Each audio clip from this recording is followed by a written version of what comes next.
Well, throughout this entire pandemic and staying at home, we've been hearing a phrase over and over again, and that is that we are stronger together.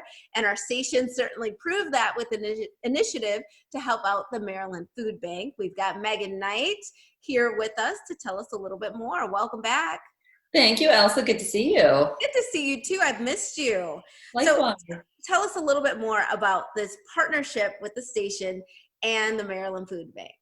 Yeah, this was really awesome. So I would say it was probably in early April that we started talking to the Maryland Food Bank, and they were saying, like a lot of organizations, they were in just this major emergency, nothing that they'd ever seen before with the start of the COVID-19 pandemic. And they were having to spend a lot more money to feed a lot more people as we saw those unemployment numbers just keep going up and up and up. So we wanted to do something to help them out. We started a virtual food drive that was around mid-April, and we did that for 1 month. And by the end of it, we raised about $32,000, which is awesome because we have great viewers. But we knew we could take it up a notch. So we decided to do this food bank blitz. I can't say it without doing this. And so for 1 week, we decided that we were going to try to get to $50,000. We wanted to go from $32,000 to $50,000, which was pretty ambitious. Yes. But once again, our viewers proved how awesome they are. Well, and we got to our goal and then some. I mean, how was it to see that? Where it was our viewers and local business owners and our station, our company, all pulling together to make this happen? Oh, it was so incredible. I mean, I was refreshing that food drive page every single day. I felt this odd personal responsibility to get to that number, but I knew that our viewers would not let us down. And they were able to raise $19,000 additional dollars for us. So we had that. And then we had Scripps Howard, our parent company, chip in with about $12,000. Yes. And there was another $1,000. And then Corporate Office Properties Trust. Woo, they came in 15 grand. I love it. And so, yes, that goal that ended up being already added so that it would be $50,000 was surpassed.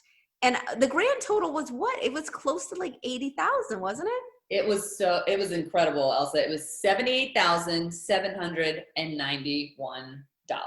Just amazing. That blitz was a blitz. No wonder you keep doing that. That was I mean, that's the only way to show it. So for you, I mean, just covering this, how does it make you feel in the middle of everything going so wrong to cover something that's going so right?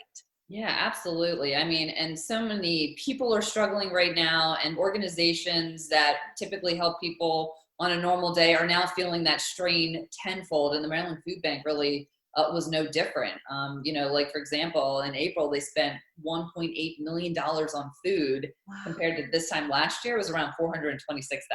My goodness. Now that things are starting to open up a little bit more, how do they expect that this that this need might change rather?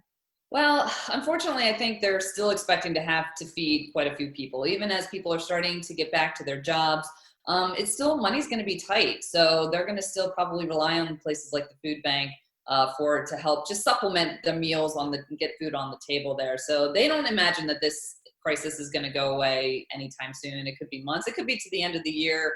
We just don't know, which is why it's so important to continue to give, because this problem is just not going to go away as soon as everything reopens. Absolutely. And they can continue to find information through you, through our website, and continue to help. Yeah, absolutely. That's what we need. Just keep them in your minds. Keep all those organizations in your mind as we continue to kind of slowly get back to normal. All right. Megan Knight, thank you so much for being with us and recapping that effort. And we'll be right back with more Midday Maryland right after this. Stay tuned.